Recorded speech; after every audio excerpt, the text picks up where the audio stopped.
दोस्तों, कहानी की शुरुआत होती है वियतनाम युद्ध से, जहां युद्ध खत्म होने ही वाला था। युद्ध का मैदान चारों तरफ से लाशों से भरा हुआ था। वहीं हम निक नाम के एक अमेरिकी फौजी को देखते हैं, जो कि इस युद्ध में बच निकला था, पर उसकी आंखों की रोशनी जा चुकी थी और वह इधर उधर हाथ पैर मारकर अपने साथी और फ्रैंक दोस्त को ढूंढ रहा था। लेकिन बदकिस्मती से वह एक जाल में फंस जाता है और उसे आदिवासी बंदी बना लेते हैं। कुछ घंटों के बाद जब निक को होश आता है तो वह गाँव में होता है और वहाँ के आदिवासी जड़ी बूटियों के जरिए उसकी आंखों को और उसके जख्मों को ठीक करने की कोशिश कर रहे थे। उन लोगों ने निक को खाना खिलाया और उसे बहुत अच्छे से खुश रखा। जब निक की तबीयत सही हुई तो उसे एक आदमी ने उसकी सुनने की शक्ति के द्वारा उसे तलवारबाजी करना सिखाया। आखिरकार निक को कई महीने ट्रेनिंग करने के बाद उसकी सुनने की शक्ति इतनी मजबूत हो गई कि उसे अपने आसपास हर छोटी से छोटी हरकत की आवाज सुनाई देने लगी थी। इस घटना के 20 साल बाद निक अब यूएस में अपने दिन बिता रहा था। वो अपने पास एक छड़ी रखता था जिसके अंदर उसकी तलवार भी छिपी हुई थी। एक दिन वह रेस्टोरेंट में खाना खा रहा होता है तो कुछ गुंडे एक लड़की से छेड़खानी कर रहे होते हैं। निक से ये बदसलूकी बर्दाश्त नहीं हुई और उसने अपनी स्किल से सारे गुंडों को मार मार कर वहाँ से भगा दिया। वहीं अब दूसरी ओर फ्रैंक की जिंदगी भी आसान नहीं रही थी। उसने लायल नाम की एक लड़की से शादी की और बिली नाम का उसका बेटा था। पहले तो फ्रैंक रेनो शहर में एक केमिकल फैक्ट्री में काम करता था, लेकिन बाद में फिर वह कसिनो में जाने लगा, जहाँ मालिक था केविन मैकरेडी। जल्द ही फ्रैंक को जुए की लत लग गई और वह लाखों के कर्ज में डूब गया और कर्ज को चुकाने के लिए फ्रैंक केविन के लिए गैर कानूनी काम करने लगा। साथ ही उसने अपनी पत्नी को तलाक देकर कैसीनो में काम करने वाली लड़की एनी से उसने शादी कर ली। पर कुछ दिनों बाद फ्रैंक इस जानलेवा ड्रग को बनाते बनाते परेशान हो गया था। उसने केविन से काम करने के लिए मना कर दिया। तभी केविन ने कहा वह जब तक पूरा कर्ज न चुका देगा तब तक उसे तो काम करना ही होगा। इसके बाद हम देखते हैं केविन के गुंडों ने फ्रैंक को छत से उल्टा लटका दिया, क्योंकि केविन चाहता था कि फ्रैंक और भी मजेदार ड्रग बनाए। जब फ्रैंक ने इनकार कर दिया तो केविन ने उसकी पिछली पत्नी लिन और उसके बेटे बिली को अगवा करके उसको ब्लैकमेल करने का प्लान बनाया। और उधर निक अपने पुराने दोस्त फ्रैंक को ढूंढने के लिए उसकी बीबी लिन के घर आ गया, लेकिन उसकी पत्नी ने बाद में बताया कि उनका तलाक हो चुका है। अब फ्रैंक रेनो में रहता है। और तभी अचानक से किसी ने दरवाजा खटखटाया और लिन ने दरवाजा खोला। पुलिस वाले अंदर घुस जाते हैं और वो कहते हैं कि उन्हें बिली से मिलना है, क्योंकि वो एक जुर्म में चश्मदीद गवाह है। लेकिन कुछ ही पल में एक स्लैग नाम का बंदा अंदर आया, जो कि केविन का गुंडा था। इसी वक्त निक को एहसास होता है कि कुछ तो गड़बड़ है। तभी उसने पुलिस वालों से अरेस्ट वारंट मांगा, लेकिन तभी स्लैग ने लिन का गला पकड़ लिया। तभी बिली वहाँ आया और उसने अपनी माँ को बचाने की कोशिश की, पर स्लैग ने लिन को धक्का देकर बिली को दीवार में दे मारा, जिससे वह बेहोश हो जाता है और फिर बाद में वह लिन को भी गोली मार देता है। तभी निक को इतना गुस्सा आता है कि वो गुंडों पर हमला बोल देता है और अंधा होने के बावजूद भी उसने एक एक करके सभी गुंडों को मार गिराया। फिर बाद में उसने स्लैग पर भी हमला किया, पर वह जैसे तैसे भागकर निकल जाता है। खैर, अब निक ने लिन को उठाया, जो कि अपनी आखिरी सांसें गिन रही थी। उसने अपने बेटे बिली को संभालने की जिम्मेदारी निक को दी और तभी वह भगवान को प्यारी हो गई। कुछ देर बाद जब बिली को होश आया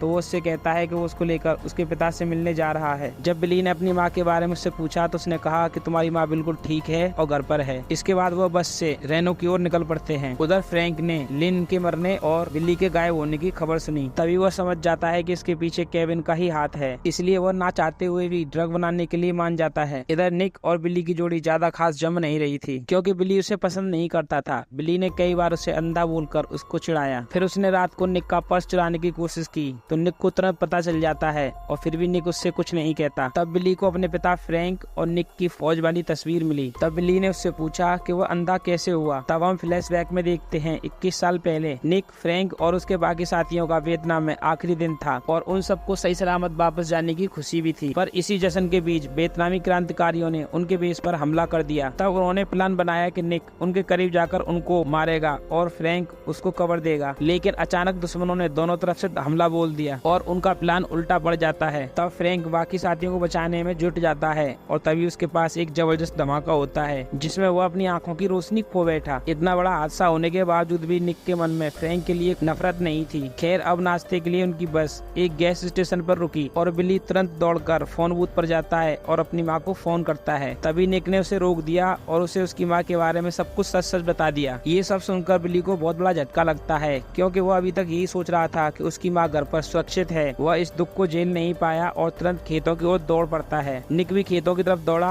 और वहाँ वो अपना रास्ता भटक जाता है और इसके बाद स्लैग और उसके गुंडे भी यहाँ आ पहुँचे और बदकिस्मती से उन्होंने बिली को पकड़ लिया। स्लैग ने उसे एक झोपड़ी में छुपा दिया और बाकी गुंडे निक को ढूंढने लगे और निक इस बार भी उनके हाथ नहीं आता और अपनी जबरदस्त स्किल से उसने एक एक करके सभी गुंडों को ऊपर पहुंचाना शुरू कर दिया। और जब वो झोपड़ी के पास पहुंचा तो स्लैग ने उस पर दूर से ही गोली चला दी, मगर उसका निशाना चूक जाता है और इधर निक झोपड़ी तक पहुंच जाता है और वह उन सारी लकड़ियों को काट देता है जिस पर झोपड़ी का पूरा भार टिका हुआ था और तभी पूरी झोपड़ी टूटकर तहस नहस हो जाती है और निक ने अपनी तलवार से स्लैग पर हमला कर दिया और फिर उसने बिली को बाहर निकाला और वहाँ से वो निकल लिया। इसके बाद हम देखते हैं कि स्लैग अब भी जिंदा बच गया है क्योंकि उसने बुलेट प्रूफ जैकेट पहनी हुई थी। जल्द ही ये खबर बिली तक पहुंची कि उसके गुंडे बिली को पकड़ने में नाकामयाब रहे और इस खबर से वह काफी परेशान हो जाता है। इधर फ्रैंक जल्दी से खतरनाक ड्रग्स बनाने में जुटा हुआ था क्योंकि उसे लग रहा था कि उनका बेटा बिली केविन की कैद में है और असल में केविन के पास ना तो बिली था और ना ही वो अंधा आदमी, जिस वजह से ये सारी गड़बड़ी हुई थी। इधर निक और बिली की बस तो छूट गई पर उन्होंने नदी के किनारे अपनी पूरी रात गुजारी। इस दौरान बिली अपनी माँ को याद करके खूब रोता है और उसे देखकर निक का भी दिल भरा आता है। खैर अगली सुबह उन्होंने किसी से लिफ्ट ली और वह फ्रैंक के घर तक आ पहुंचे। बिली अंदर नहीं जाना चाहता था क्योंकि उसे लगता था कि उसके पिता अब भी उससे नफरत करते हैं, पर निक ने उसे पुरानी गलतियों को माफ करके आगे बढ़ने की सलाह दी और इसके बाद उन्होंने दरवाजा खटखटाया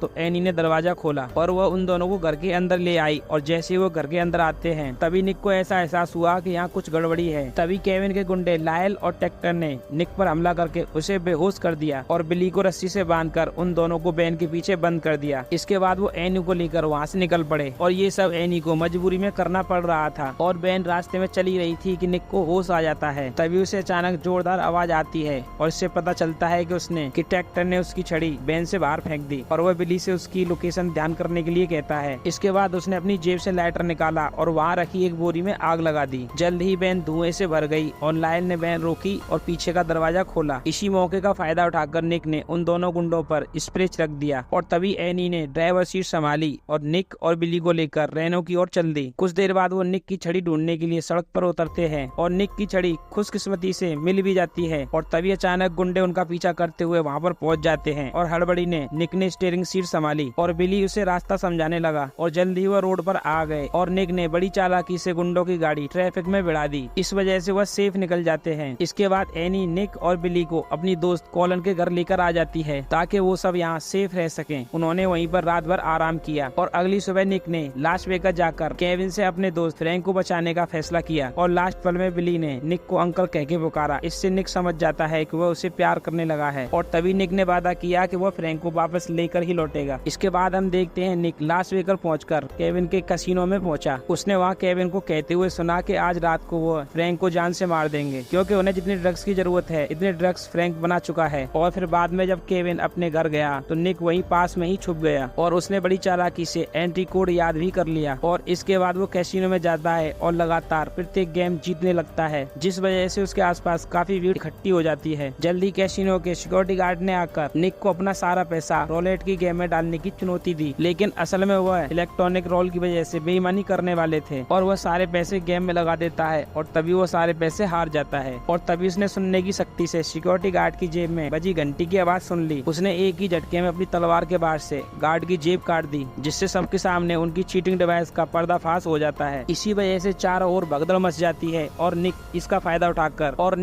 चुपके से मैनेजर के घर की ओर चला जाता है। उसने एंट्री कोड डाला और जैसे तैसे वो ऊपर पहुंच जाता है। इस फ्लोर के चप्पे चप्पे पर सिक्योरिटी गार्ड लगे हुए थे, पर निक ने अपनी जबरदस्त स्किल से और तलवारबाजी से सभी गार्ड्स को ऊपर पहुंचा दिया और इसके बाद वो सीधा मैनेजर के ऑफिस में घुस जाता है और उसके गले पर तलवार रखकर उसे फ्रैंक के पास ले जाने के लिए कहता है। आखिरकार मैनेजर उसे बताता है कि फ्रैंक लॉबी के दूसरे हिस्से में बनी लैब में काम कर रहा है। ये जानकारी हासिल करके निक ने विंस को बेहोश कर दिया और वहाँ से बाहर आ गया। इसके बाद वह सीधा फ्रैंक के पास पहुंचा और आखिरकार इतने सालों बाद दोनों दोस्त मिले। फ्रैंक ने उससे कहा कि उसकी गलती की वजह से उसे वियतनाम युद्ध में अपनी आंखों की रोशनी गंवानी पड़ी और इसका पछतावा उसे जिंदगी भर रहेगा। पर निक ने उससे कहा कि उसे फ्रैंक से कोई भी परेशानी नहीं है और वह चाहता है कि फ्रैंक अपने बेटे के साथ रहे। जाने से पहले फ्रैंक ने केविन के लिए बनाए ड्रग्स का एक खास हिस्सा उठाया और बाकी सभी मशीन तबाह कर दी। इसके बाद वह सिक्योरिटी से बचते बचाते कॉलिन के घर आ पहुंचते हैं, पर वहां पहुंचते ही उनके पैरों तले जमीन खिसक गई। वहां कॉलिन की लाश पड़ी थी और बिली और एनी को वहां अगवा कर लिया गया था और उन्हें वहां पर एक खत मिला जिसमें लिखा था कि वो एनी और बिली को सही सलामत देखना चाहते हैं तो उन्हें पहाड़ी पर बने केविन के बंगले पर सारे ड्रग्स वापस पहुंचाने होंगे। अब निक और फ्रैंक ने बॉम्ब तैयार किए और केबल के जरिए पहाड़ी की चोटी तक पहुंच गए। इसके बाद उन्होंने अपनी फौज की स्किल्स के बलबूते केविन के सभी गुंडों को मार गिराया। आखिरकार वो केविन के बंगले में घुसे जहां उन्होंने बिली और एनी को बंदी बनाकर रखा हुआ था। तभी पीछे से एक जापानीज किलर निकल कर आता है जिसे केविन ने खास निक को मारने के लिए बुलाया था। जल्द ही उन दोनों के बीच तलवारबाजी का भयंकर मुकाबला होता है, लेकिन आखिरकार निक ने किलर को गर्म पानी में फेंककर बिजली के झटके देकर मार दिया। अचानक पीछे से फ्लैग ने निक के कंधे पर गोली चला दी और तभी निक ने अपनी तलवार फेंककर उसका खात्मा कर दिया और इधर फ्रैंक ने भी केविन पर हमला करके उसको मार डाला और आखिरकार एनी और बिली को रिहा करवा लिया। और अब वह घर जाने ही वाले थे कि तभी निक ने उनसे